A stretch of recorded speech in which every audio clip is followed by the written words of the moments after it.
The concept of sex-influenced genes was discovered by Goldschmidt in the year 1920. Sex-influenced genes are located either on autosomes or the homologous parts of X and Y chromosomes. And the degree and frequency of phenotypic expression is controlled by the sex of the organism. So the position of the gene can be either autosomal or sex chromosome, but whether they are dominant or recessive, whether the genes show dominance or recessiveness, that is determined by the sex of the organism. So that is why it is said that the degree and frequency of phenotypic expression are controlled by the sex of the organism. So we will directly go to an example, that is the pattern baldness which is seen in human beings. So this is pattern baldness is the premature and heritable baldness that appears in human beings in their early 20s or early 30s. So this is what is called as pattern baldness. So it is a progressive loss of hair from the top of the head, ultimately leaving a fringe of hair low on the head. And so here you can see from the top of the head the hair is lost, and there is progressive hair loss, and finally there will be only a fringe of hair that is seen low on the head. And this pattern baldness, it is more commonly seen in males than in females. So we will go to the genetic basis of pattern baldness. So it is controlled by a gene B, which has got two alleles, capital B and small b. Capital B is dominant, which stands for baldness, and small b stands for normal hair, non-baldness. So baldness is a dominant condition. So the possible genotypes are capital B, small b, and small b, small b. So if it is capital B, irrespective of whether it is male or female, the condition will be baldness. If it is small b, in both males and females, there will be no baldness produced. Whereas when we take the heterozygous condition, that is capital B, small b, in males, the condition will be bald. It is because of the presence of male sex hormones. Whereas in females, this heterozygous condition, this capital B is not able to produce its phenotype, that is baldness, in the presence of female hormones. So we can say that this allele B, this allele capital B, is having dominance in males, because in both homozygous and heterozygous condition it is expressing its character. Whereas in females, this capital B cannot be called as dominant. Here we can say it is small b which is dominant. Actually it is capital B that is dominant, but in the heterozygous condition it cannot express its character because of the presence of the female sex hormones. In the homozygous condition it is able to express. So we can say under the influence of female sex hormones it is small b which is dominant, whereas in males it is capital B that is dominant. So that is why it is said that the degree of phenotypic expression is controlled by the sex of the organism. So these genes can be located either in autosomes or in the homologous portions of sex hormones, sex chromosomes, but their expression will be influenced by the hormones, the male and female hormones. Their degree of phenotypic expression is influenced by the sex of the organism. And they are expressed more frequently in one sex than in the other. This is one characteristic feature of sex influenced gene. They will be more frequently expressed in one sex than in the other. In the case of pattern baldness, we can see that it is expressed more in males and never equally in both the sexes. The sex hormones play a significant role in their expression, but the sex hormones do not affect the transmission of the genes. The transmission will follow the typical Mendelian patterns, but their expression will be controlled by the presence of male and female sex hormones. So their intensity and frequency is dependent upon a particular sex. And we will also see how the sex limited genes are different from, or the sex limited or the how the sex influenced genes or the sex controlled genes are different from sex limited genes.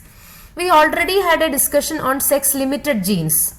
In there we could see that the sex limited genes, here are some of the sex limited genes which you studied earlier, and these sex limited genes, they show their expression only in one sex. In the other sex it is completely repressed. Whereas, so here you can see the feature there are some features which are completely repressed, like the secondary human male secondary sexual characteristics seen only in males, female secondary sexual characteristics only present in females, like that. The type of feathering that is absent in the case of one sex, it is present in the other sex.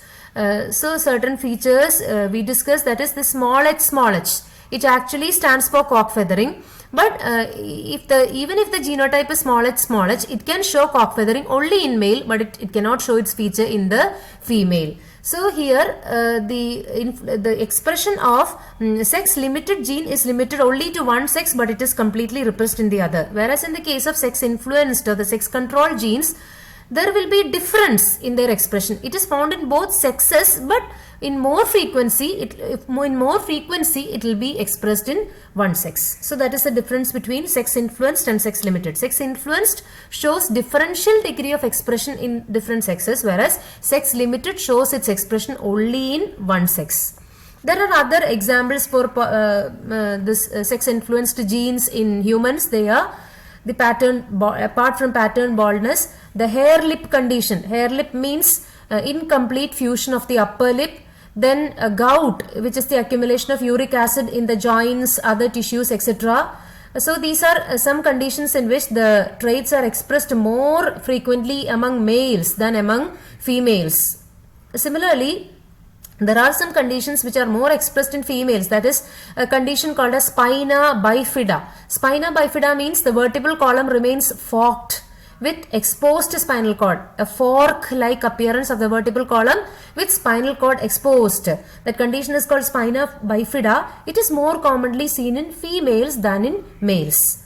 So these are some of the conditions seen in human beings which are examples of sex influenced genes. Now we come to an animal example, that is the development of horns. So the presence of horn is influenced by a gene H which has got two alleles, capital H and small h.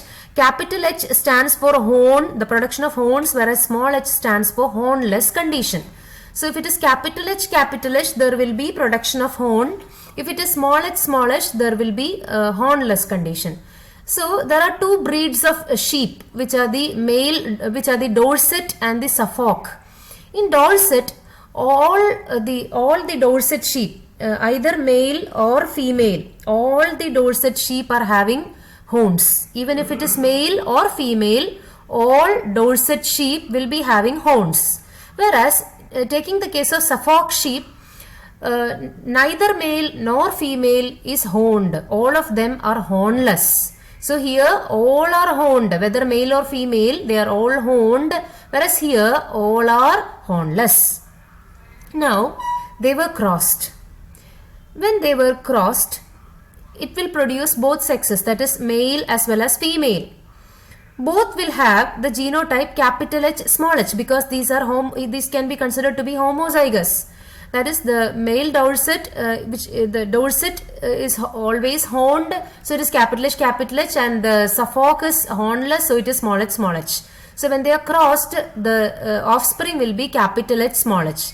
But here you can see that if it is a male, it will be horned, whereas if it is a female, it will be hornless. That means both the offsprings are having the same genotype, but the phenotypic expression differs in the sexes. So why it is? We will go to that.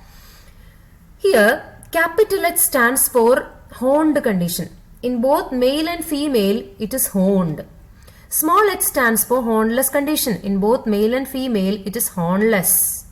Whereas if it is capital H, small h, this capital H, that means the ability to produce horn, it will be expressed only in male, in the presence of male sex hormones. But here in female, it cannot express itself. So that is why it is said to be a sex influenced character, because this capital H, small h condition or the heterozygous condition is showing dominance, or capital H is showing dominance only in the male. It is not showing dominance in female.